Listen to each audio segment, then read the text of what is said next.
Comment est-ce qu'on passe de révolutionnaire, prêt à prendre les armes, à une icône mondiale de la paix et de la réconciliation? C'est toute la question et c'est l'histoire absolument incroyable de Nelson Mandela qu'on va explorer aujourd'hui. Alors, pour vraiment comprendre le personnage, on ne va pas commencer par le début, par sa naissance, non. On va plonger directement dans un moment charnière, le moment précis où il décide que la non-violence, ça ne suffit plus. Imaginez un peu la scène. On est en 1962. Nelson Mandela est dans un camp d'entraînement militaire en secret, avec des combattants algériens. Il apprend l'art de la guérilla, la guerre clandestine. Son objectif est clair, importer ces techniques pour renverser par la force le régime de l'apartheid chez lui en Afrique du Sud. Sa trajectoire est absolument dingue. Pensez-y une seconde. En l'espace d'une vie, il passe de militant pacifique à révolutionnaire, de révolutionnaire à prisonnier, et de prisonnier à président. Président du pays même qu'il avait mis sous les verrous. C'est ce parcours-là qu'on va suivre ensemble. Ok, mais avant d'aller plus loin, il faut qu'on comprenne bien contre quoi il se battait. C'était quoi ce monde dans lequel il a grandi? C'était quoi ce système qu'il voulait abattre à tout prix? À la naissance, son nom c'est Rolihlahla Mandela. C'est une de ses enseignantes qui va lui donner le prénom Nelson, une pratique assez courante à l'époque. Ce qu'il était beaucoup moins, par contre, c'est que Guy puisse aller à l'université. C'était un privilège immense pour un jeune homme noir. Et c'est là, sur les bancs de la fac, que tout commence vraiment. Il rejoint l'ANC en 1943 et sa vie de militant débute. L'apartheid, qu'est-ce que c'est concrètement? Bon, le mot en lui-même veut dire séparation en afrikaans. Mais en réalité, c'était bien plus que ça. C'était un système total gravé dans la loi à partir de 1948 qui contrôlait absolument tout. Où on avait le droit de vivre, de travailler, qui on pouvait épouser. Tout ça, c'était décidé uniquement par la couleur de sa peau. C'est ça, la réalité de l'apartheid. Et pour se rendre compte de l'injustice, il suffit de regarder les chiffres. C'est édifiant. La minorité blanche, qui représentait à peu près 15% de la population, possédait quasiment 90% des terres. Et la majorité noire, elle devait se contenter de ce qui restait, c'est-à-dire moins de 10%. Voilà, le système se résume à ça. Et c'est ce système qui va le mener en prison. On arrive maintenant au grand tournant de sa vie, son incarcération. Et c'est là que le paradoxe commence. C'est enfermé, derrière les barreaux, qu'il va devenir une icône mondiale. Le 21 mars 1960, c'est le point de non-retour. À Sharpeville, la police tire sur une foule de manifestants pacifiques. Bilan, 69 morts. Pour Mandela, c'est un électrochoc. La non-violence, c'est terminé. C'est la goutte d'eau qui fait déborder le vase et qui pousse l'ANC à créer sa propre branche armée, Umkhonto we Sizwe, la lance de la nation. Du coup, il entre dans la clandestinité, organise des sabotages, jusqu'à son arrestation. Et là, il se retrouve au centre d'un procès qui va marquer l'histoire, le procès de Rivionia. Les charges sont extrêmement lourdes. Sabotage, complot pour renverser l'État, il risque ni plus ni moins que la peine de mort. Une fois condamné, il est envoyé sur l'île prison de Robben Island. Et là-bas, le régime va tout faire pour le briser, pour l'effacer. Il n'est plus un homme, il n'est plus Nelson Mandela.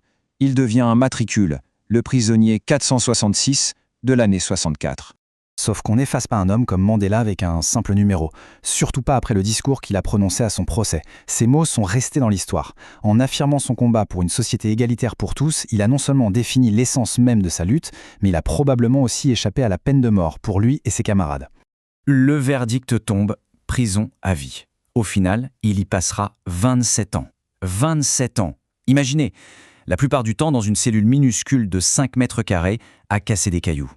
Isolé du monde, il apprendra la mort de sa mère, celle de son fils aîné, sans jamais pouvoir assister à leurs funérailles. Mais pendant que Mandela est à l'isolement, à l'extérieur des murs de la prison, quelque chose se passe. Le monde entier commence à s'agiter. Un mouvement de soutien international se met en place. Et la pression sur le régime sud-africain devient de plus en plus forte. Il y a eu des chocs, comme les émeutes de Soweto en 1976, où des lycéens ont été tués. Ça a vraiment secoué l'opinion internationale. Et en parallèle, la campagne Free Nelson Mandela explose. Son nom est partout, sur les affiches, dans les chansons. Il devient le symbole planétaire de la lutte contre l'injustice. Et l'ampleur de ce mouvement est juste colossale. Tenez, un chiffre. 600 millions. C'est le nombre de personnes qui ont regardé le concert hommage pour son 70e anniversaire en 1988 à Wembley. 600 millions de téléspectateurs qui entendent le même message. Libérez Mandela.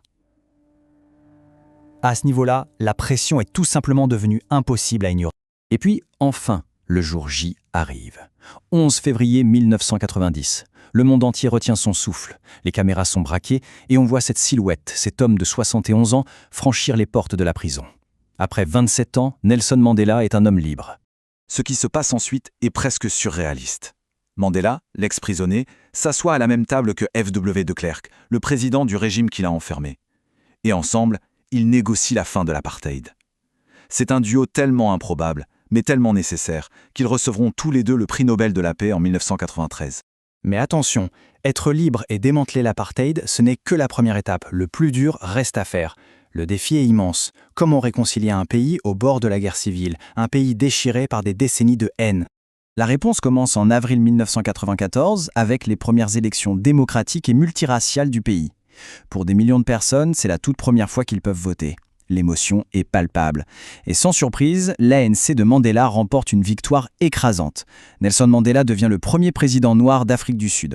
Et une fois président, sa stratégie pour unir le pays est un coup de génie. D'abord, il donne un nom à cette nouvelle Afrique du Sud, la nation arc-en-ciel. Ensuite, il va chercher un symbole ultra puissant mais aussi très clivant, le rugby, le sport des Blancs afrikaners. Et il en fait un instrument d'unité nationale. Le point d'orgue, c'est ce geste incroyable. Pendant la Coupe du Monde de 1995, il enfile le maillot des Springboks. En un instant, il a montré que ce pays avait un avenir commun. Et comme il l'avait promis, il ne fera qu'un seul mandat. En 1999, il se retire de la vie politique. Mais il ne s'arrête pas pour autant. Il continue le combat à travers sa fondation en se concentrant sur d'autres fléaux, comme la lutte contre le VIH-Sida qui faisait des ravages à l'époque. Alors, au final, quel est son héritage? C'est simple et c'est immense à la fois. Il a fait tomber l'apartheid, il a mis en place une démocratie, il a préféré la réconciliation à la vengeance, et il est devenu un symbole mondial de paix et de pardon. C'est pour tout ça que sa mort, en 2013, a provoqué une vague d'émotions dans le monde entier. Et toute cette histoire nous amène à une question qui est peut-être le cœur de son héritage. Est-ce que le pardon peut être une arme politique? Est-ce que, face à la haine et à la division, le pardon n'est pas, en fin de compte, l'outil le plus puissant pour construire la paix?